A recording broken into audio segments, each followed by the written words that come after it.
to My Horror History. I'm Bev, your host, and every month I sit down with a fellow horror lover to explore their personal journey into the genre, from the first scared that hooked them to the stories that still linger in the back of their mind and all the delicious creepy moments in between. If you're new here, I started this podcast back in September 2025 as a way to reconnect with the horror community I adore. It's been such a joy to chat with so many brilliant people, each with their own strange, spooky, heartfelt path into horror. And this month I'm joined by my good friend Lucy Parks. I've been excited to share this one. Lucy's horror history is full of charm, curiosity and a few unexpected twists. I think you're going to love hearing where her journey began and how it shaped the fan she is today. Before we dive in, a huge thank you to everyone who's listening, shares and reaches out. The horror community really is one of the warmest places to be, and I'm so grateful for every single one of you. A quick note as well, My Horror History now has its own Patreon page. It's free to become a member, and there'll be reviews, articles to read alongside the main podcast episodes. So if you fancy a little extra horror goodness, come and join us over there. And I want to give a special shout out to Eric, who emailed me recently to say how much he's been enjoying the show. Messages like that genuinely mean the world. Thank you, Eric, for taking the time to write him. If you'd like to follow along and share your own horror story, you can find me on Instagram at myhorrorhistory.pod, on Patreon under My Horror History, or drop me an email at myhorrorhistory.pod@gmail.com. And if you'd like to come on the show, that's the best place to reach me. Alright, spooky bunch, let's step into the darkness together and uncover Lucy's horror history, if you dare. Hi Lucy, welcome for coming on the show. Hello, thank you for inviting me. It's really nice to be here. Great, it's not a problem. Right, well, let's jump in then. So, where did your horror journey begin? I think it began predominantly with movies. However, I didn't really have access to them in the ways that we do now, you know, with the streaming and stuff. There was a TV show on called American Gothic. I don't know whether you ever heard it. And it had a really young, had a really young Sarah Paulson in it. With some really dark themes, actually. I won't go into what the themes were because they're actually really horrific. I was reminding myself of what they were.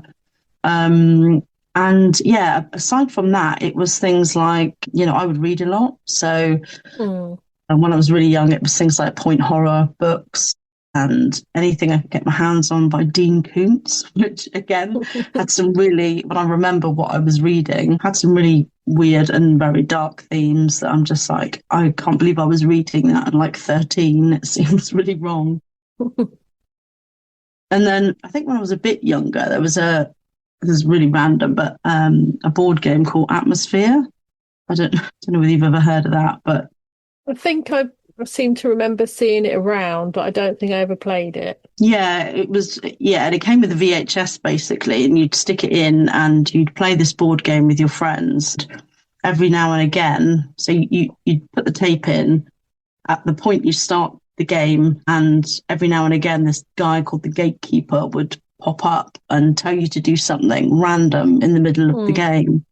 And I guess, you know, when I first played that, it was quite, I don't know, it was different. It was not like anything I'd done before. And there was this really funny line in it that I still remember today, that he's like, I want you to tickle my, and then he goes, funny bone. It was just, I still remember that now, and I'm just like, questionable.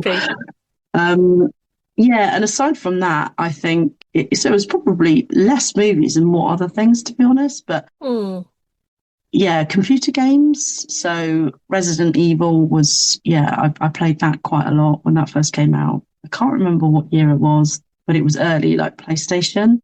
Yeah.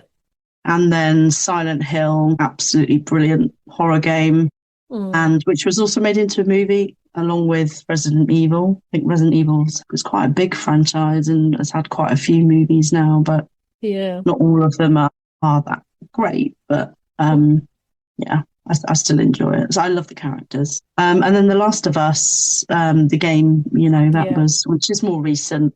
And that's also obviously been made into a series. Yeah, so a bit of everything, I think. Oh, wow. There is a bit of everything. Yeah.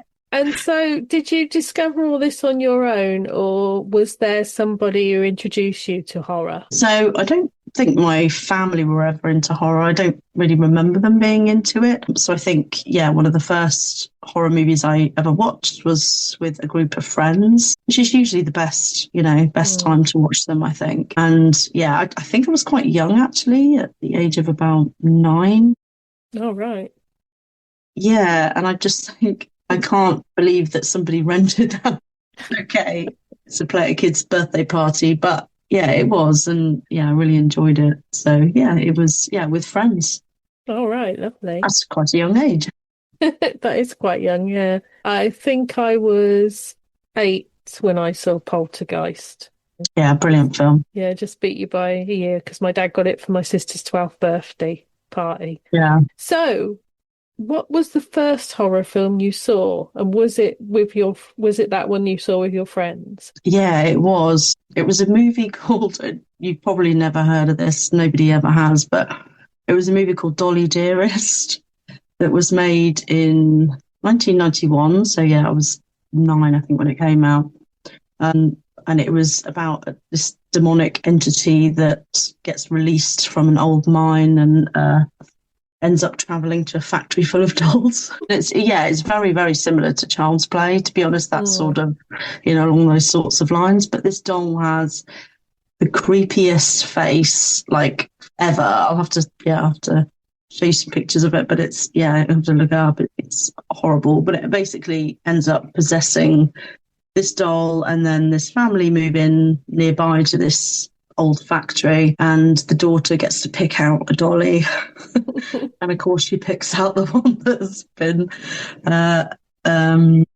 possessed, and then the dolly just goes around trying to kill the entire family. Yeah, I don't think I've seen that one, and there's a very good reason why I wouldn't have seen it, and that is I do not do horror films where dolls come to life. I didn't mind Chucky too much, but I've seen Dolls from back, must be late 80s, I think, Dolls, but I don't do it because my sister told me that her China dolls were going to come to life and kill me when I was a child. I have a really bad fear of them. That's not the worst thing she did. Funny you say that, because I think the reason that did freak me out is because my mum collected dolls, and she still does. And the doll that was in this movie, Dolly Dearest, was very similar to one that she actually owned. And I used to have really bad sleep hallucinations, which thankfully kind of stopped in the last couple of years. But at the time, I remember waking up in the middle of the night and I could see this dolly kind of running across my walls and trying to grab its legs and pull it off the walls. But it didn't stop me watching the movie again. You're braver than me. But my mum doesn't understand the kind of dislike for dolls. Yeah, when my son goes around there, he actively avoids looking at them, and I have to say, that's no influence from me. That's all him. It's just because dolls are creepy. Exactly, I agree. Yeah, they are creepy. So, what would you say is the first horror memory that really stuck with you? Is it that film, or was it one of the books or the TV shows that you saw? I think it was a bit later on than that. I think when I was about 13, I think it was Halloween actually. So it was Halloween, and we'd just been trick-or-treating and disappointingly told to basically do one by most people. Probably because trick-or-treating wasn't really a thing back then. So no, not much. People, they weren't. Nobody was really into it. Anyway, we came back to the house. I was with a group of friends, and Carrie was on TV, and I just absolutely love her character, mainly because I really feel for her, and I think I wanted her to get revenge on people for the constant bullying and the laughing at her. But one of my favourite horror kind of scenes, I suppose, is when she gets chosen for prom queen, and I just think the cinematography in that film is great. The sort of shift in tone, because it goes from this slow motion scene of everyone kind of really into her winning prom queen and genuinely being happy for her. A lot of people were, to then this really dark kind of scary scene in which she's causing absolute havoc and mayhem with the classmates that are laughing at her. And I think what I love about that film is that even the people that were nice to her, like the teacher, just everybody gets killed. Like literally everybody. Nobody survives. No.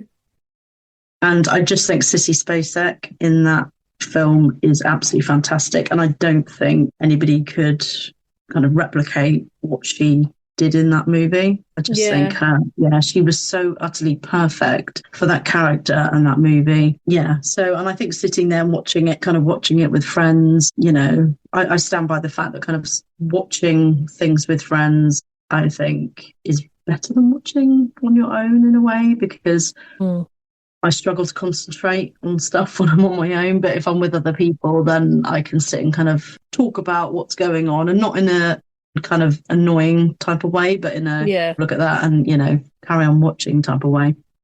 And I guess it was one of my first experiences with Halloween as well in general, because we never did anything at home because my mum was a Catholic, and it was, you know, I remember asking her once, Mum, why don't we celebrate Halloween? And she's like, because we're Catholic. So yeah, I was like, oh, okay. And yeah, Halloween's quickly become one of probably is my favourite time of the year. And my son has grown to love it too. And so we have lots of happy memories, though I haven't introduced him to any horror movies yet. I have asked him, I have to say.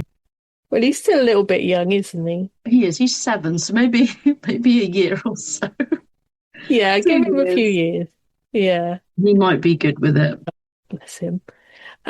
So what is your favourite horror movie watching experience? You say you like to watch things with people. Is it something that you've watched with a gang of friends at home or in the cinema? So, yeah, one of my favourite experiences, aside from what I've just talked about, but there was another experience that I had at school, which sounds really random. Yeah, because at the time it actually made my blood run cold. But, I think I was about 16 or 17. I didn't really have many friends. Most of my friends wanted to go out and do clubbing and stuff. And I was just like, no, I just want to watch horror movies and paint stuff in my bedroom. So, Sounds good. Yeah. So anyway, I took in to school a pirated copy of Halloween H20, which I still love, by the way. I love that movie.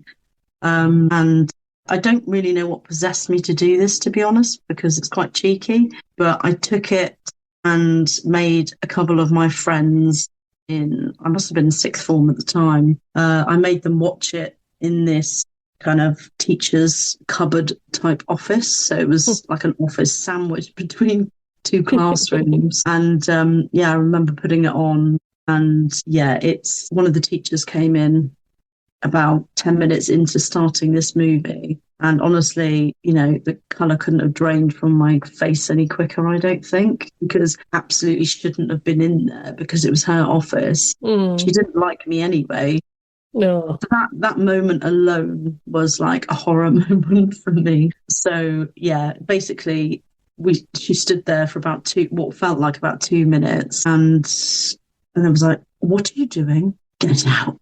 And then, I just quickly grabbed my dodgy VHS and left. But yeah, I really don't understand why I did that, because it's just so, but yeah, it was far scarier than anything else I've ever experienced, to be honest. Oh, it's strange, because I also took in a dodgy pirate copy of a horror film when I was at college. I mean, really, we were studying film, so it was kind of allowed. And I think we were possibly even talking about banned films at the time. Yes. I took in Henry Portrait of a Serial Killer, which I don't know if you've ever seen, but it's a very nasty, disturbing film about an actual serial killer. And I also had a documentary about the serial killer and him talking on tape and stuff like that, which I showed beforehand. And then I showed Henry, and my friend ran out of the classroom and threw up outside. Oh my God. Yeah, she couldn't take it. I'm going to watch that now. It's nasty. It's got, what's his name? Michael Rooker, Daryl's brother. Yeah. Yeah. Okay. Yeah. He plays Henry in it. It's a good film, but it's a disturbing film. It was made, and the director said he kind of wanted it to be an end to like serial killers being like, like at the time, kids were dressing up as Freddy on Halloween, like Yeah, 7-year-olds and stuff. And he said he wanted it to be an end to like worshipping, funny serial killers yeah. sort of thing. So, which it could well done if enough people had seen it. But I think a lot of people thought, oh, this is too much. Right. Okay, then. So, talking of disturbing and scary. So, what film scared you the most, and what was it that got to you? So I think the scariest movie, and I haven't watched it in a while, but it's also one of my favourites, I suppose, but The Shining. So I do have a morbid fascination with like abandoned buildings, and whilst the hotel was not technically abandoned, there was nobody there at the time, obviously, aside from the main character and his family. But it's sort of this concept of things where there should be lots of people, but there aren't. I don't know what it is. It's a weird psychological thing, but and the fact that it was kind of, winter at the time and it was completely inaccessible, and you were, that movie makes me feel really claustrophobic. Which is strange because they're quite big rooms in the hotel. Yes, they are. Jack Nicholson is just so incredible in that film. His face is just so kind of fantastically animated and interesting. And I don't know, him as just a character in general is haunting, quite frankly. So yeah, it's definitely one of my scariest movies. I have read the book, but it was a long, long time ago. So, and I know there are differences. I can't remember what they are. But yeah, I used to love a bit of Stephen King back in the day. So yeah, The Shining. And yeah, I absolutely love it. But yeah, I haven't seen it in a good while. I'm not like, itching to kind of watch it anytime soon. Well, it's hard, isn't it? When a film is truly scary, it's sometimes, as much as you enjoy it, sometimes it's hard to go back and watch it too much. Yeah, absolutely. And it's not the first time that The Shining has been brought up as the scariest film either. So yeah, I don't know what it is, honestly, because it's not. Yeah, it's just, I don't know. Lots of different things, I suppose. It depends on what you're scared of, doesn't it? I suppose. Yeah, it does. What plays on your mind, and that, I think that sort of, I guess the concept of sort of feeling trapped with him, like I feel like I'm with them at the hotel, even though I'm on my sofa at home. No, I get what you're saying there. So not everybody gets this, but some of us get very involved in a movie. So which horror film had you yelling at the screen like, don't go in there, or that's the wrong way, or run? And not everybody gets that emotionally involved in a horror film that they do shout at the screen. And do you? And which film was it that you shouted at the most? I think, honestly, the opening scene in Scream, because I think Casey could have got away.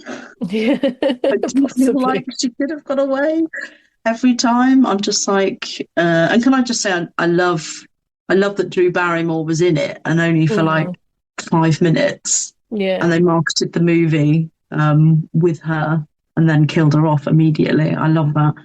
But yeah, I feel like she absolutely could have got away, and I think that's kind of well reflected in Scary Movie when they do that opening scene, and then the main character, I can't remember who it was, but she had a choice between picking a gun or a banana to defend herself with, and she picks up a banana and runs off. But yeah, I guess that one, I just think, ample opportunity to run off or alert the neighbours or run to her family, and she just stops halfway through. But I think nowadays, honestly, if anybody just rang, if I was that character, if anybody rang the phone, I just ignore it anyway. So yeah, I don't know where that would leave me.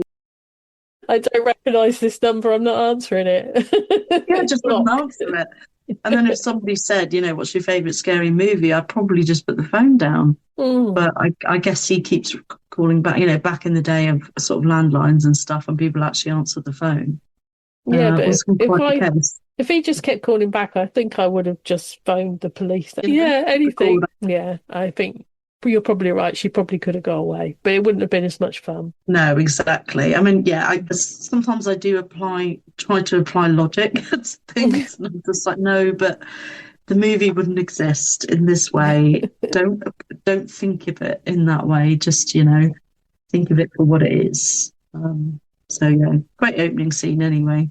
It is a great opening scene. So, which horror film has the best jump scare? And do you like a jump scare, or do you think they're overrated and they kind of debase the medium? No, I love a jump scare. Me too. Because to be honest, I rarely find them. I rarely get scared of anything. So when it actually happens, I'm like, wow, something actually scared me.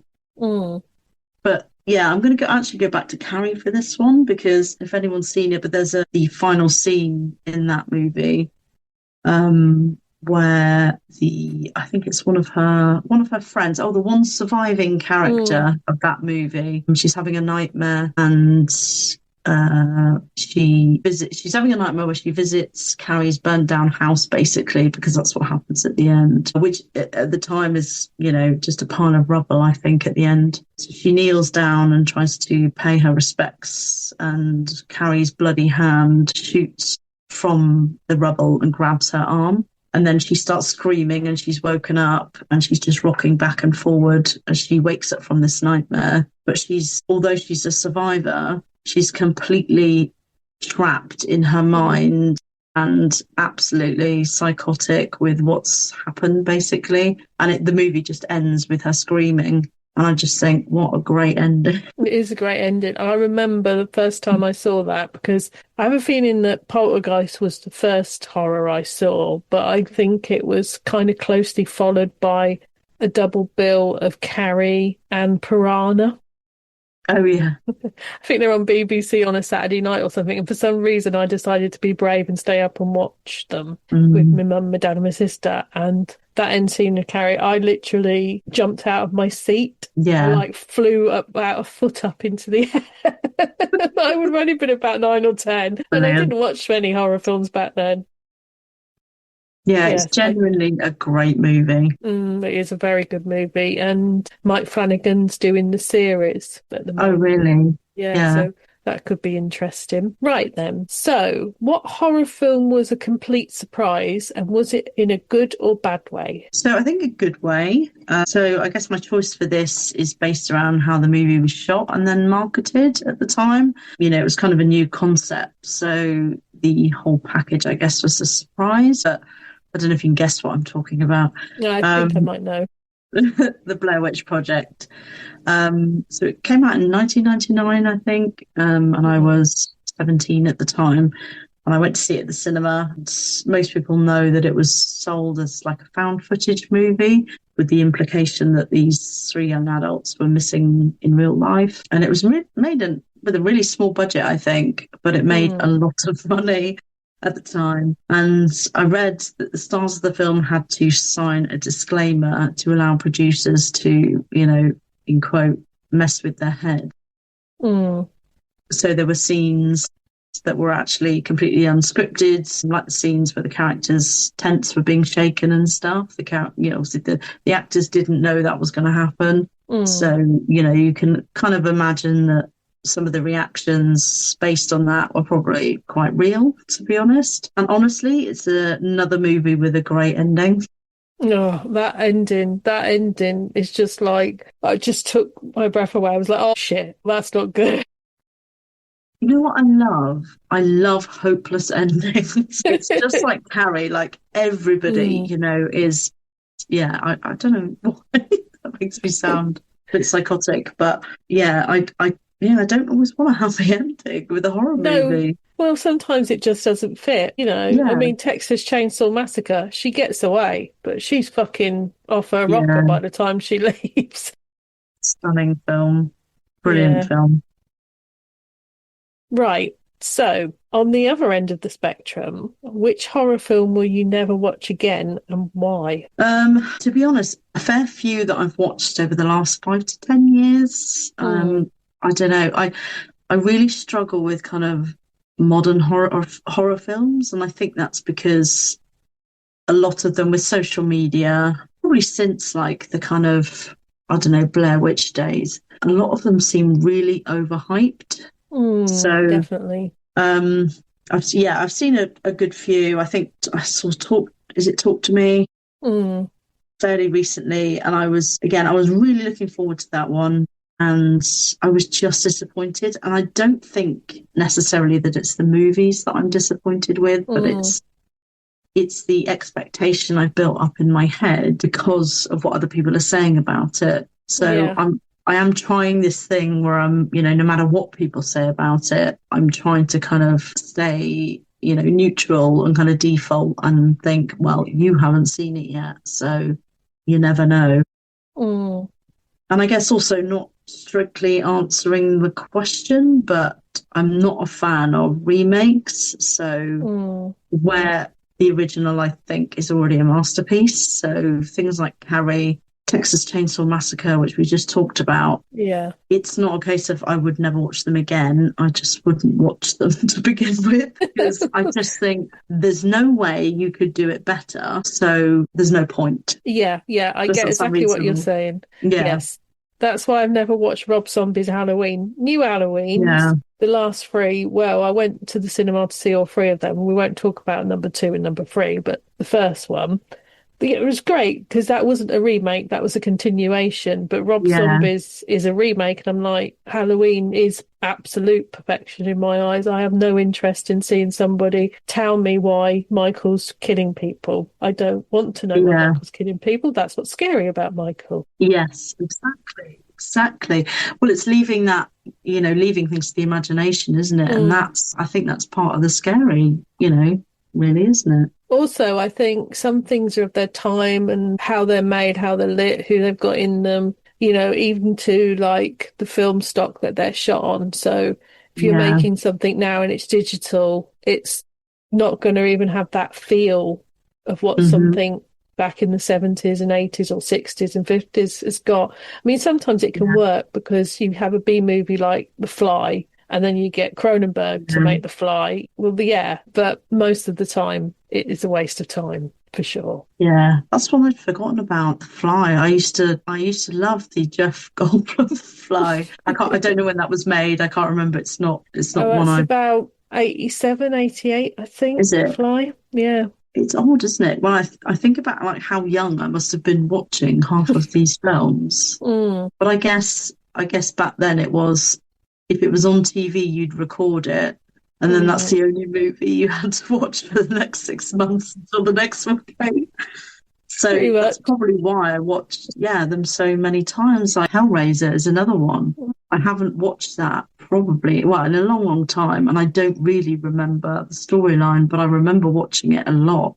And that's probably because that's one of the only movies I had to watch at the time. Yeah, I definitely get that. Yeah, I saw Hellraiser quite a few times as well. Right, so this one I imagine is going to be quite easy for you, especially considering that you're not a great fan of what's been recently released. So, which horror film does everybody love, but you just don't get its appeal? Yes.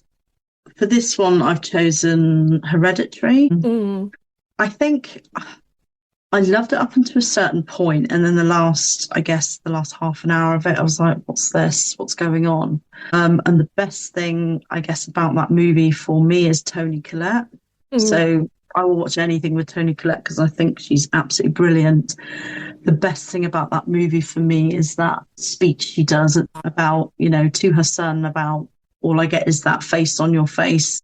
And if, yes, your sister's dead, but if we could only, something could have brought us if it could have brought us together, and you could have said sorry or faced up to what happened. So yeah, Hereditary. I think I probably need to give it another go, to be honest. But yeah, it's pretty much most things I've seen fairly recently. Yeah, I mean, I get what you're saying with Hereditary. I mean, this is exactly overhyped. So I went in really like, oh, this is going to be the greatest thing for years. And everybody's like, it's amazing. And I was really, really ready for it. And me and Rob watched it. And I thought, yeah, there were some fantastic bits in the performances all over. I thought were really good, but especially Toni Collette. But it just fell short for me. And I still can't say why it fell short for me. But I think I need to go back and watch it again and give it fresh eyes on it without all the hype. Yes, I agree. Well, okay, maybe we should both do that. Yeah, and then we probably should. And then we can come back on and have a chat about it. Yeah, and we'll be like, yeah, we actually like it now. Well, it's better than I expected. But yeah, you're probably right. I think maybe I need to go back and watch some of these more recent ones with, kind of at a kind of reset pace. So yeah, I have a slightly different expectation. I think that's a really good idea. Because I didn't go in, I'd heard that Talk to Me was good, but I didn't go in thinking it was going to be anything fantastic. And yeah, it's got to be one of my favourite films of the last 5 years. Okay. But then again, it's not for everybody. Well, again, I think I watched it. I don't know if it was that kind of early on, because I think I watched it when it came on Netflix or something. I probably do need to go back and just give these movies another chance. Yeah, well, there's lots of films. I think we've just been spoiled with some really great movies growing up, that I just can't seem to find things that kind of match what's already been created, quite frankly. Yeah, I hear that a lot. I really do. It is, and also there's so much at the moment that you can go with something like it's massively hyped and be disappointed, and there'll be something that hardly anybody's talking about that sneak through, and you'll just catch it a few years later and think, well, why was nobody talking about that? That was really good. Yeah, absolutely. So on the other side of this, the flip of the coin, what horror film do you love that nobody ever talks about? So that's kind of what I'm just saying. Yeah, so I rarely hear people talking about this, like, ever. I mean, maybe I'm just, looking in the wrong places, but Candyman, the 1992 movie, obviously not the remake. I've seen that quite a lot, and I absolutely love it. And again, another movie with a bit of a tragic ending. But I find kind of movies, I love 90s movies in general, any 90s movies really, not just horror, but I think I oddly find them quite comforting. Almost like they feel at home. But I think that's one that definitely sticks out in my mind. And I remember, standing at the mirror and saying Candyman 3 times. Idiot. I never do anything like that. I learn from the mistakes that other people make in horror films. Well, just so you know, nothing happened. I'm still here, I'm fine. So but just wanted to see, just check, just in case.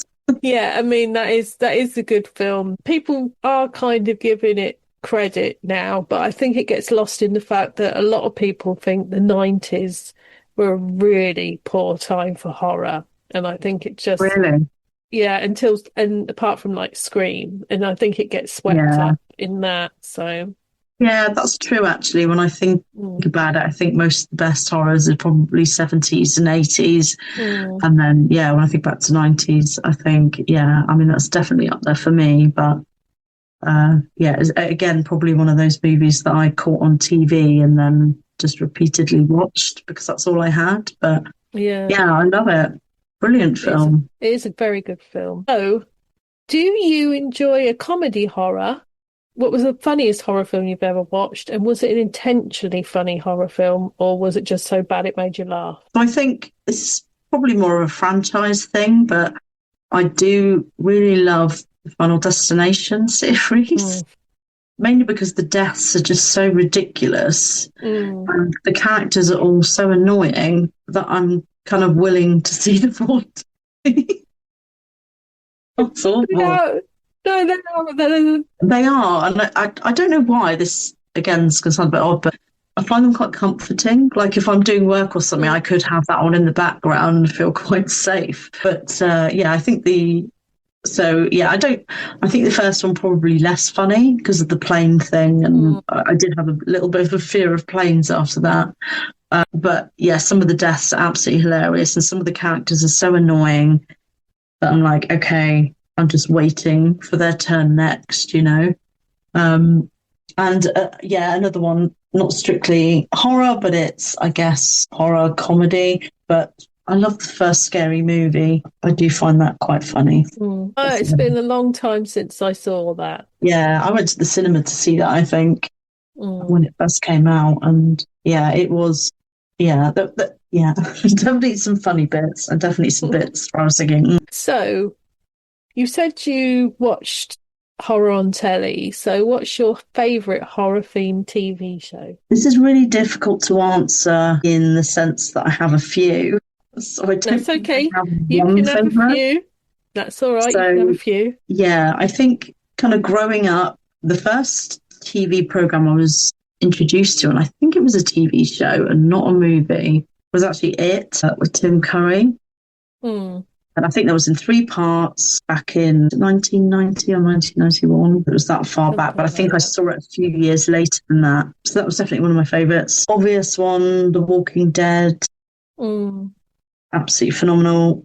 Love that show. And I think anywhere where I can really connect with the characters is usually, usually where I find something I love. So Yeah. The Walking Dead has a ton, if you've ever seen it, a ton of characters. Hmm. And I think it kind of lost its way a bit after Glenn died. So it's kind of season 7 to 10 or 7 to 11, maybe. Hmm. But the last season, I think, absolutely back on form. Yeah. And there was an incredible episode, I can't remember which number, but where the deaf character was hiding. And yeah, half the episode was actually silent. And It's it a was good just episode. so good. Definitely worth picking up. So if you did lose your way with The Walking Dead, because I know a lot of people did, it is worth picking back up again. And yeah, progressing through it. And I guess growing up as well, Buffy the Vampire Slayer, which I guess is not completely horror, but obviously horror with a ton of other different genres thrown in, drama and comedy to an extent. I think growing up, when it came out, I was 15, so I was about the same age as the characters at the time, and I think a lot of the kind of subjects were kind of relatable, not the horror side of things, but the characters themselves. And you had one of the first gay characters that I'd kind of seen that was accepted with her friends, and that was kind of really comforting to see, because you hadn't really seen that in TV at all. No. I think I needed that at the time. So, and I do think Buffy stands even now, and I am so ecstatic that it's coming back. And that Sarah Michelle Gellar is involved in the creation of that, and I can't wait to see what happens, because I think it's going to be really good, because I don't think she'd get involved if it wasn't going to be good. No, I'm really looking forward to it. I'm so excited. Yeah, I'm really excited about that. I'm not sure when we're getting it. It might be next year, but yeah. Lastly, I guess Stranger Things. Really, yeah, I guess an obvious one for sort of nowadays, but I just think there aren't many shows that I deem almost perfect, quite frankly. And I think it's, probably my favourite in terms of the time that we're in. So, I love everything about that. I love the characters. I love anything with Winona Ryder in, anyway, generally. I always have loved anything with her in. But I love the 80s theme. I love anything 80s. And I guess it's the nostalgia that comes with the 80s for a lot of people. Even if you weren't alive during that time, there's kind of a sense of nostalgia with a lot of people, I think. And I genuinely think it's one of the best series of all time, like horror aside, one of the best that's, ever been made. It is phenomenal. I mean, it's the details. I mean, I knew right from the opening credits that I was going to love it, because it used the Stephen King font. And it had this kind of Halloween-y kind of feel to how the text came up. And it reminded me of V, which is probably before your time. You might not have seen V. It was a sci-fi show. And it's just like, oh, wow, this is everything I know and love and remember from my childhood. And this is just the opening credits. So I knew I was going to love it. Exactly, yeah. Nostalgia. And the music is just fantastic. All the music in that sort of experience, and it sort of brought out these hits that were hits at the time that are now hits again. And absolutely love all the characters in that. I think, yeah, I'm really looking forward to the next part that's coming out. Well, this Boxing year. Day. Yeah, Boxing Day, and then New Year's Day for us. Yes, I'm very excited. I want to see more Murray though. Murray's my favourite character. Yeah.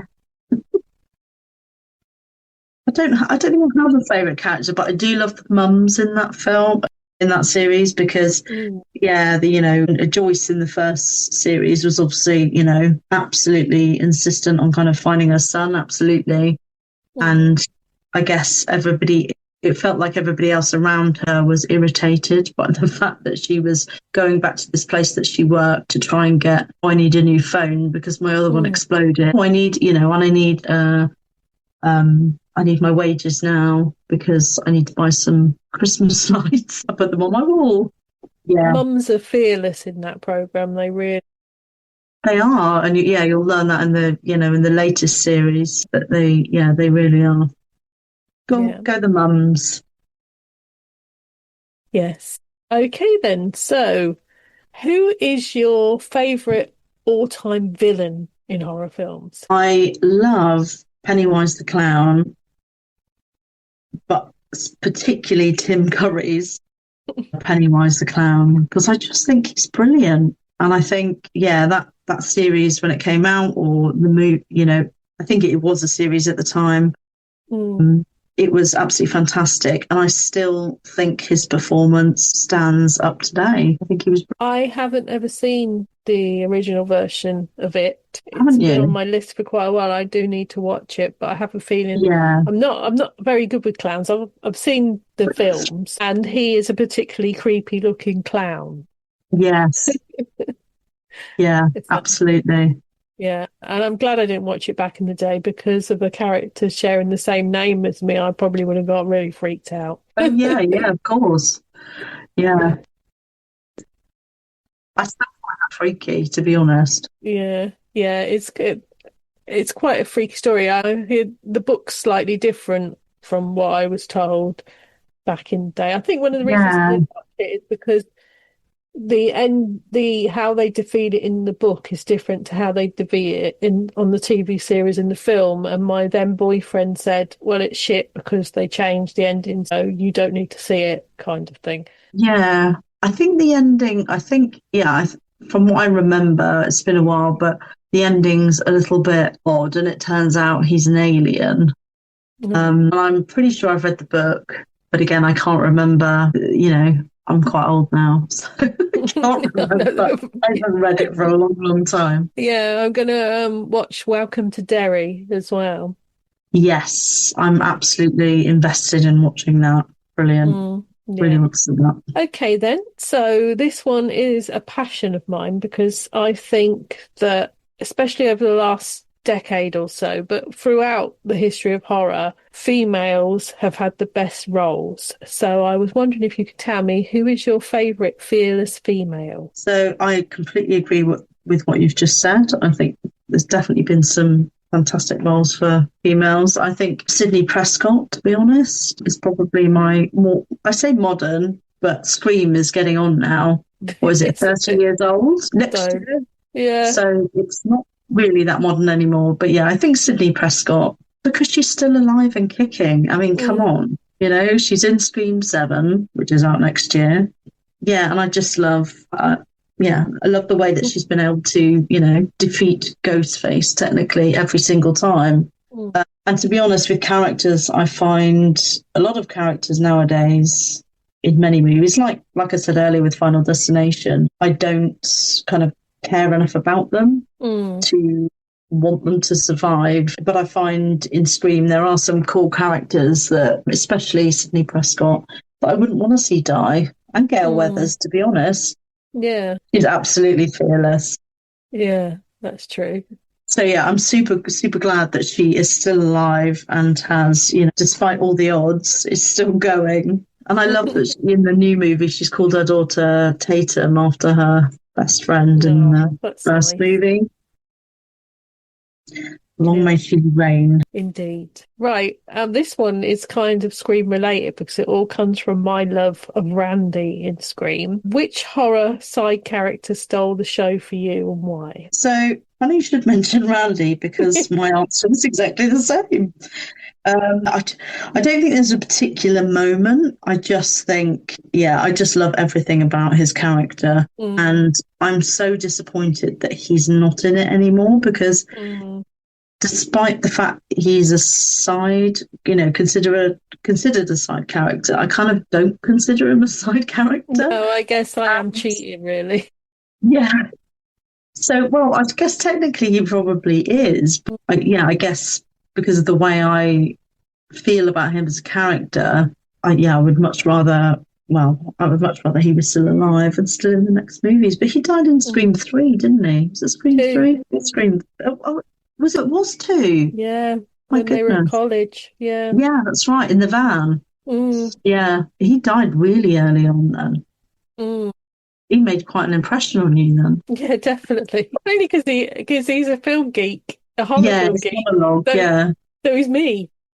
Yeah, absolutely. Yeah. Which is why I was devastated he died. Because it's like, oh no, I've died. I thought I was going to survive. I know everything about horror films.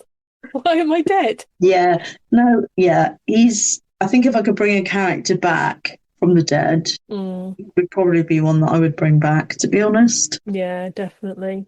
I think his sister was his sister in 3? Yeah, it was 3. Possibly. Yeah, I think she might have possibly been in some of the new ones as well, because didn't he turn up on a video that they watched in number 5? Okay. I think, or something like that. I might have been getting confused, but I seem to remember his sister being in it again. So yeah, I think I've watched the earlier ones far more than the more recent ones.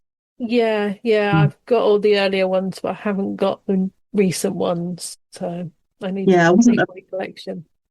As big a fan of them, and then obviously Neve Campbell wasn't in the last one, I don't think. No, she wasn't, because she wasn't paid enough. Pay the woman, for Christ's sake. She makes exactly. She sells the franchise. Pay her. So yeah, I'm relieved that she's coming back for the next one, and actually that Matthew Lillard is as well. That's really interesting to see how that kind of dynamic will play out. Yeah. Right, okay. So on to something quite different than Randy, but also Randy at the same time. What is the sexiest horror movie or character? So my choice is a bit odd, so I don't know whether sexy is the right word for my choice, and whether the character is strictly horror, but it may be more psychological horror. But Hannibal Lecter. It's a strange one. I'm not a complete psycho, I promise. But I think it's just his intelligence, and I don't know whether you consider him a horror character. I think he's a horror character. I don't necessarily think the movies as a whole are horror movies, but I definitely think he is. And I think I just find him really, really interesting. And I like the fact that he predominantly eats rude people, or people that he perceives as having no manners, basically. So, yeah, I absolutely love him. And I love Anthony Hopkins, particularly in that role. I just think Anthony Hopkins is brilliant anyway, but in that role, he's brilliant. And Silence of the Lambs is up there as one of my all-time favourite movies. I'm going to disappoint you now. You don't like it? I hope our friendship can survive this. I think he's the worst Hannibal. Really? Forever and a day, I said it was Brian Cox. Yeah. A Manhunter. And then they brought out Hannibal. Yes. No, am I thinking right? What's the TV series called? Is that called Hannibal? It is called Hannibal, yeah. Is it Mads Mikkelsen?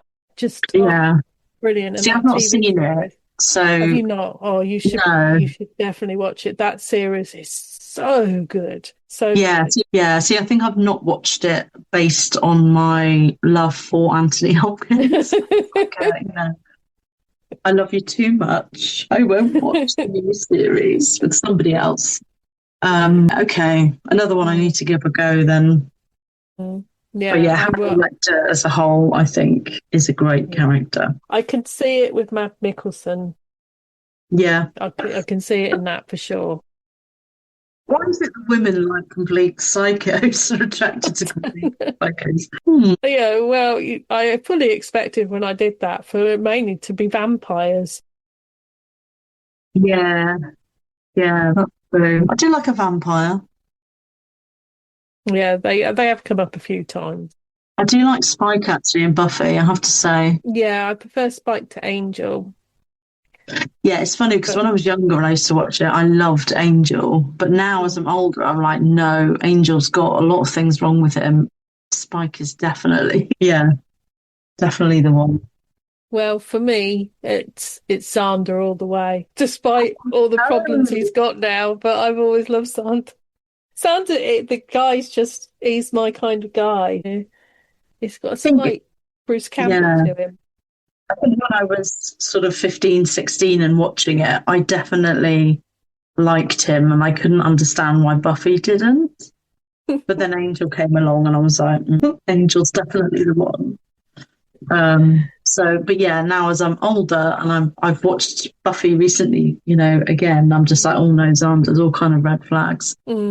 Yeah, he's a bit of a creepy teenager boy. That it's Yeah. probably quite realistic, really. Okay, right then. So, which horror subgenre do you connect with the most? So, do you like your slashers, your folk, you like paranormal, ghostly stuff? What's your favourite? So when you say connect with, do you mean have something in common with these things? No, I Or mean, just something that you enjoy? I, I really like a slasher film. Yes. Yeah, I absolutely. Slashers, I think, probably are my favourite. I think Scream paved the way for something completely new.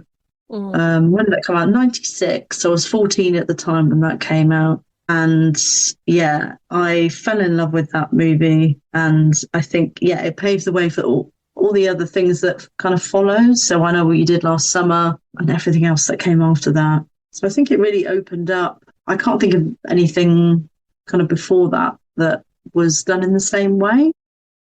It could be my age, so correct me if I'm wrong. But yeah, slasher all the way. And I think that's because I don't necessarily find them scary. I enjoy them. Maybe I would say that I probably do think there are scary moments definitely in the first Scream, like when she's in the house on their own, kind of towards the beginning. But they are more of a comfort watch for me. And despite the fact that I've seen the original Halloween 50 gazillion times, it still scares the shit out of me. Yeah.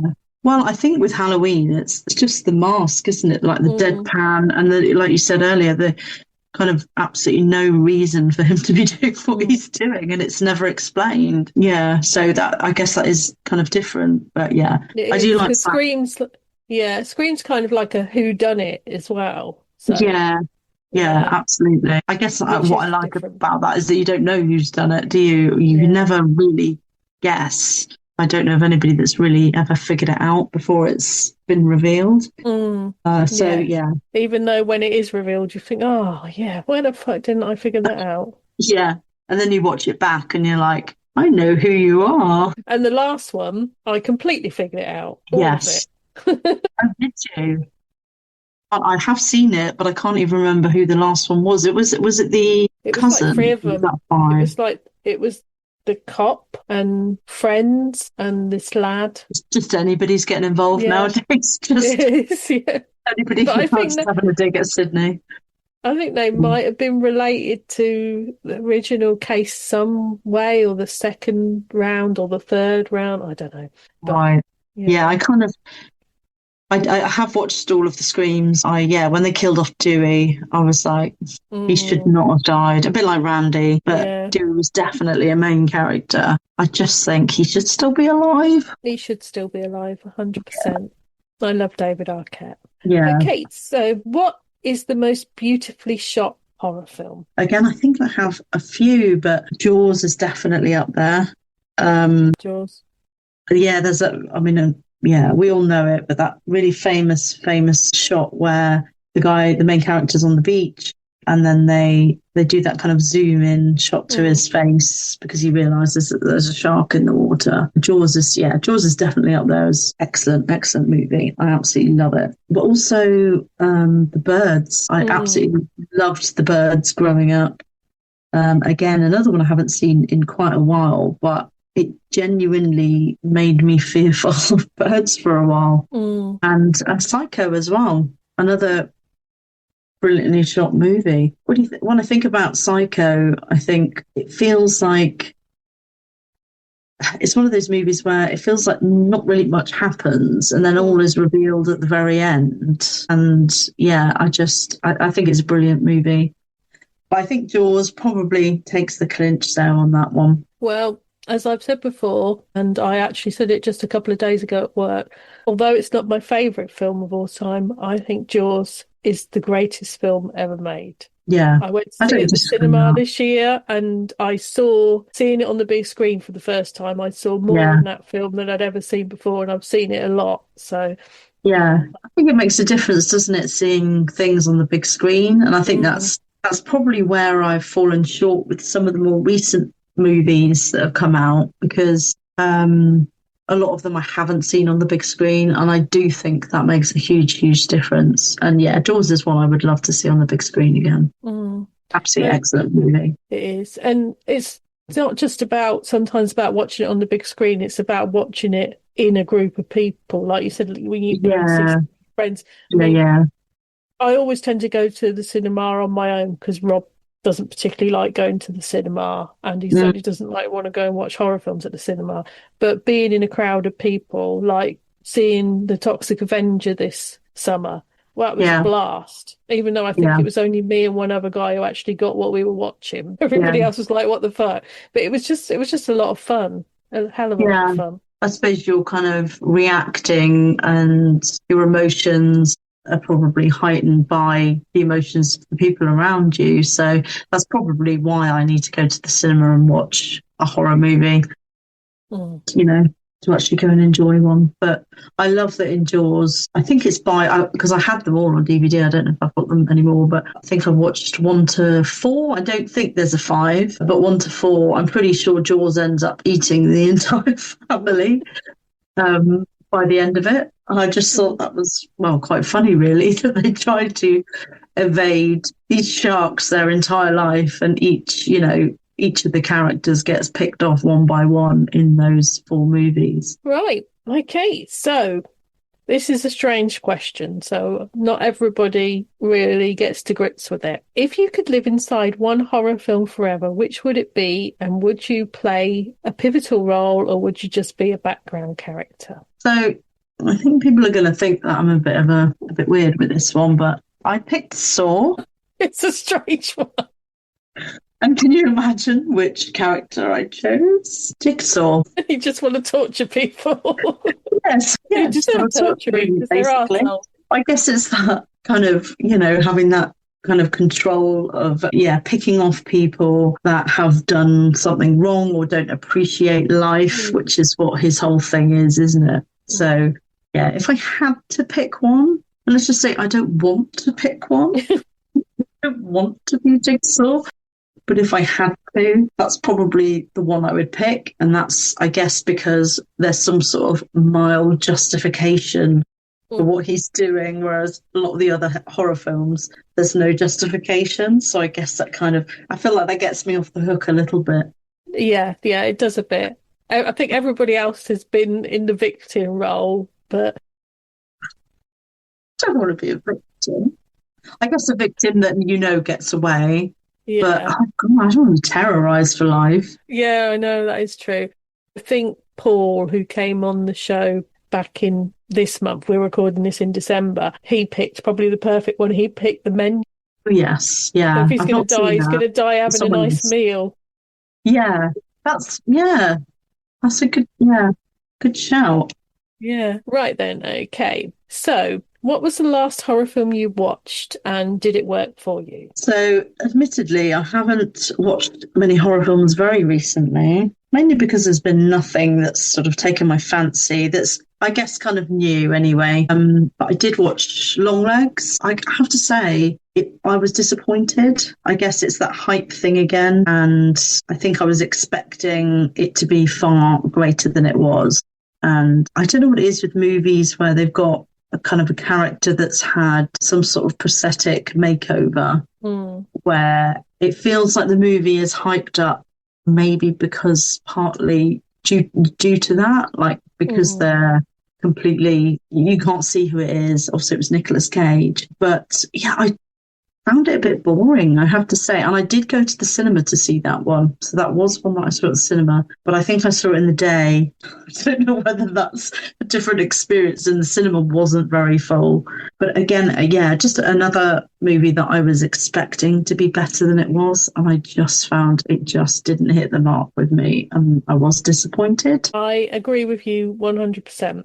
I mean, I tried to keep my hopes down about it. Went in to enjoy it because I love Nicolas Cage. I'm there for whatever he wants to do. I thought they didn't use him enough, and I thought I pretty much knew where it was going to end up within like the first 15 minutes. I knew, you know, what was going to be happening with her boss stroke partner or whatever it was in his family and stuff.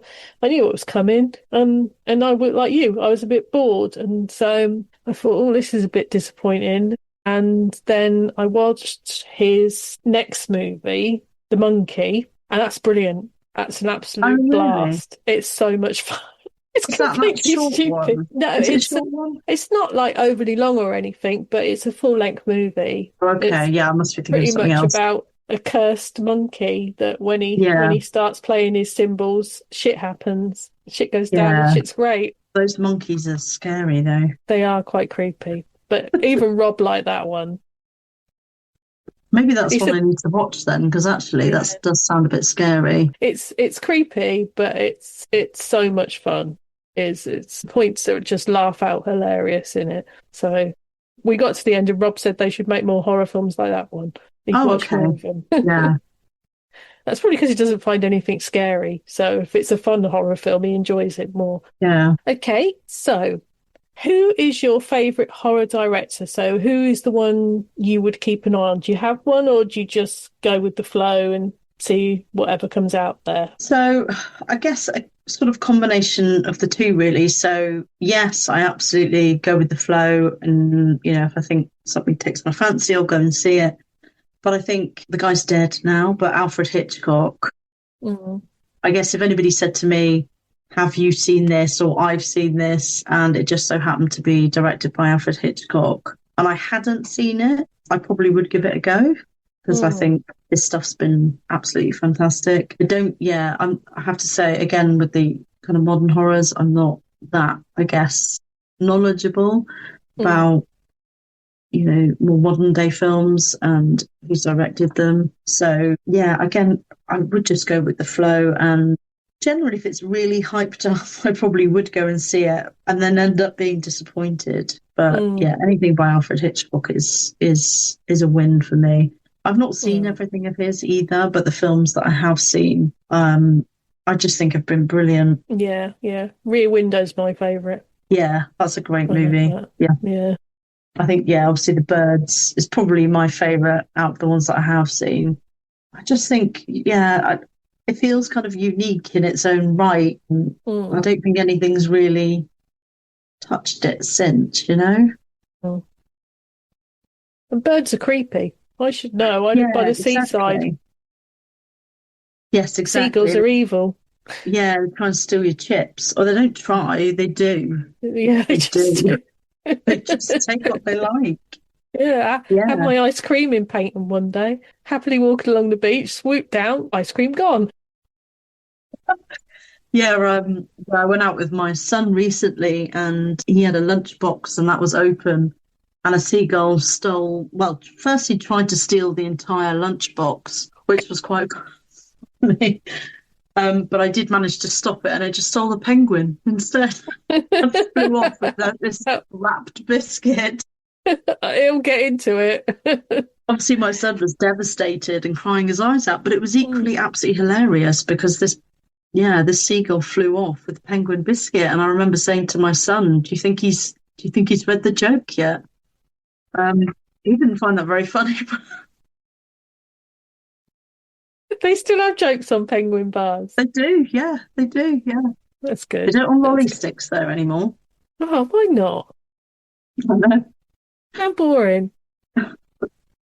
Right. If you could give one underrated horror a full reboot or a sequel, which one would it be? So my answer to this is a bit different. So I think it's actually a music reboot suggestion for horror. So because I don't want a reboot. Yeah. But one thing I saw a video recently of somebody and had it muted so I couldn't hear it. And somebody said, which is the scariest, Pennywise? And there was the Bill Skarsgård version and the Tim Curry version. And the sound was down, so I couldn't hear, what was being said by either character or whatever. And I just thought, looking at that, I would pick the Bill Skarsgård Pennywise without a shadow of a doubt. But when I watch the It with Tim Curry in, by miles, I find him scarier. And I realise why. Because it's the music that is played when he's on screen. And there's a great opening section. Yeah, the opener of the movie, or the original one, or TV series, where he's hiding behind some washing. And I'm like, actually, it's not him that I find scary. It's the music that accompanies him that makes him scary. And yeah, it just got me thinking about music in horror in general and how, I don't know, I guess, I don't want to say simple.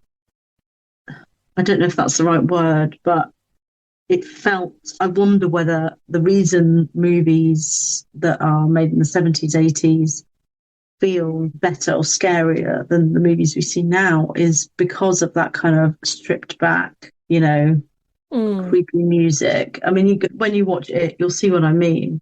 But it's kind of this horror type, circusy type vibe going on that's... Yeah, I can't really explain aside from that, but it's well worth watching for that. And I realise how important music actually is in everything we watch, really, but particularly in horror. And that's where, for me personally, might not be the same for everybody, where the emotion comes from is actually how that's pulled in.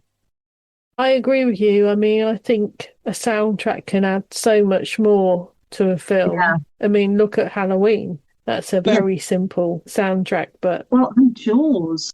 Yeah, and Jaws as well. Well, probably one of the most famous pieces of music that's ever been in anything, really. Everybody knows that. So I think it's... I don't want to say people forget about music, but I guess for me personally, it was only recently I realised how important that was to how I felt watching a movie, how I felt at that time. And I think one of the reasons, aside from Tim Curry, I think just being brilliant in that role, is actually the music that accompanies that series and that movie. It just works really, really well. And I don't think that modern day horror, including the new It, kind of captures that in the same way. Yeah, I get what you're saying. I can see that. I mean, sometimes I think some horror movies in the past could have music that was a bit over melodramatic. Yeah. I watched Dressed to Kill about a month ago for the first time. Don't know if you've ever seen that. Brian De Palma was not overly impressed with it. But oh my God, it had such a melodramatic soundtrack. It sounded like it was from some kind of soap opera. It's really over the top.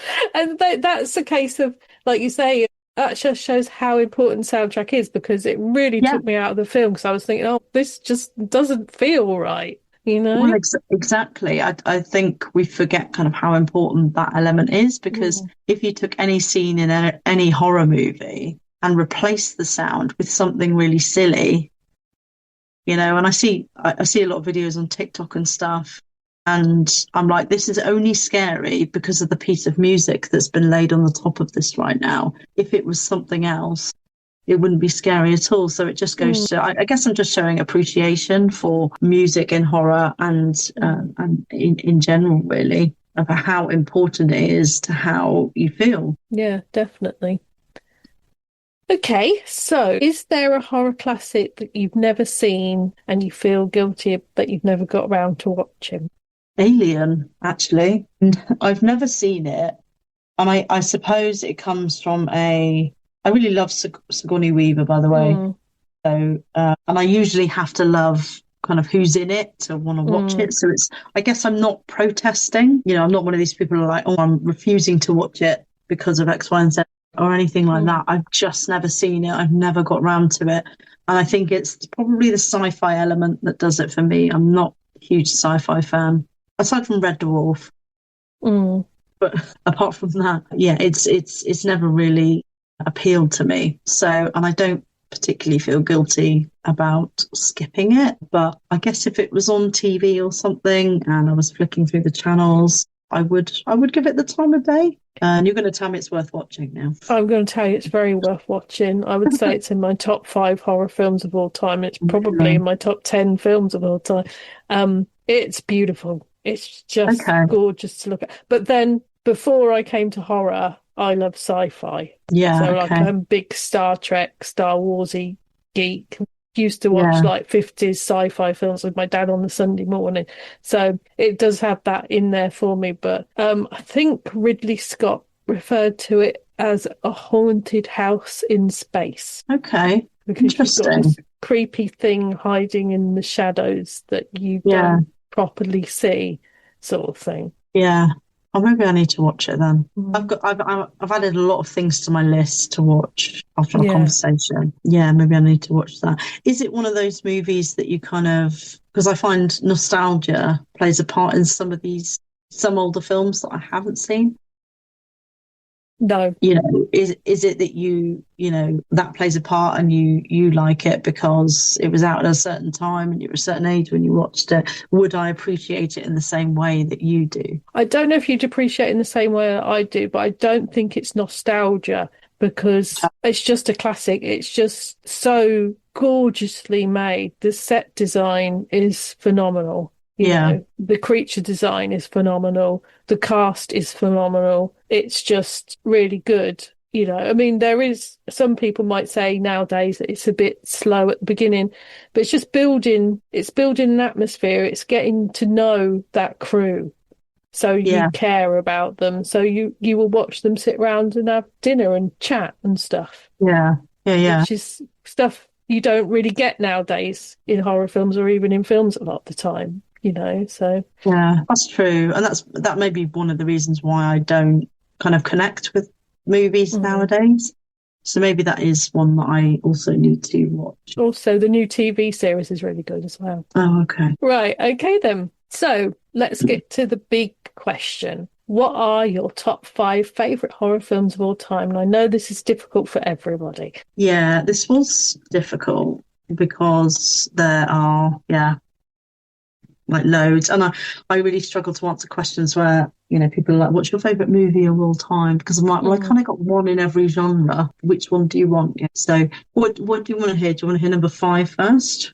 That would Or suit number me, but 1? it's whatever suits you. I mean, Paul chose one from like 5 different decades. So, it's different for everybody. So you can do it in whatever order makes you comfortable. Okay. So, yeah, I guess coming in at number 5 is Child's Play, which I haven't really mentioned up until now, but aside from right at the beginning, talking about the scary dollies.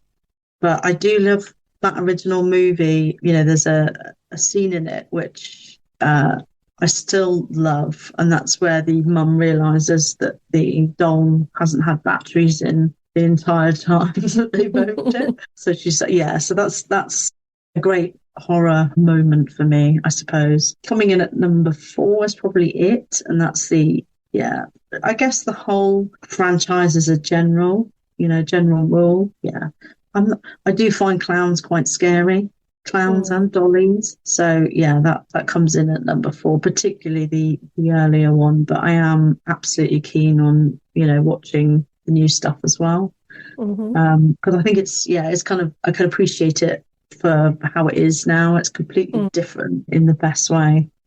Number 3 is probably Halloween, the original. Definitely one of my favourites. Absolutely love it. Probably for some of the same reasons you do. But I love Jamie Lee Curtis as well. And that's one of the strong female leads that I think is brilliant. And I've only seen, I think, 2 out of the 3 of the most recent Halloween movies. But I guess if she hadn't have been in them, I probably wouldn't have seen them. But because it's still her and the character, I'm invested. So I want to know, what's going on. And she's brilliant. And there aren't many horror movies where I want characters to survive. And she is one of them, so I don't want her to come through any harm. No, me neither. And number 2, Carrie, which we've talked about quite a lot for obvious reasons. But everything that I've already mentioned, I think is just brilliant in so many ways. And the way it's shot, the kind of outcome, the Sissy Spacek, I think is brilliant. The ending, and then number 1. It's Scream, the original Scream. I love that movie. Even though, these teenagers are played by like 30-year-olds or whatever, but that's fine. They do that all the time. But I think it changed the kind of direction of horror, and it's a direction I quite enjoy. So absolutely can't wait for the next one on the 27th of February next year. Be looking forward to that. And so that's my number 1, Scream. Great. That's wonderful. Well, thank you so much for coming on the show. It's been an absolute delight. I knew some of these things, but definitely not all of them. So it's been really wonderful finding out all these little facts and details about the things that you like. So I hope you've enjoyed it. Yeah, I really have. Yeah, it's been a bit of a trip down memory lane, I think, for me, because half of these things I'd forgotten about. And then I was like, I remember that now. So it's been really interesting to kind of go back and think, oh my gosh, I've been watching this stuff for a long, long time now. And it's a big part of what I enjoy. Well, that's wonderful. Thank you very much. Bye. Thank you. Bye. And that brings us to the end of this month's episode. A massive thank you to Lucy Parks for coming on and sharing her horror history, and for reminding me once again that if she ever asks, do you want to play a game? The answer should absolutely be definitely no. Next month, I'll be joined by Tia from the brilliant Alien Effect podcast. I'm so excited for you to hear her story, but if you want to get a feel for Tia before then, go and check out her podcast. It's genuinely fantastic and well worth diving into. Before we wrap up, it's time for my monthly recommendation. This month, I'm shouting out films to be buried with, hosted by the amazing Brett Goldstein. There are some cracking episodes, including chats with the Philippou brothers, the minds behind Bring Her Back and Talk to Me, plus the ever-brilliant actor David Sushmalchan and the director Oscar Perkins. If you love hearing people talk about films that shape them, you'll absolutely enjoy it. If you'd like to follow along, share your own horror story, or even come on the show, you can find me on Instagram at myhorrorhistory.pod, on Patreon under My Horror History, or drop me an email at myhorrorhistory.pod@gmail.com. Thanks for listening, my spooky bunch. Until next time, stay curious, stay creepy, and I'll see you on the dark side. Bye!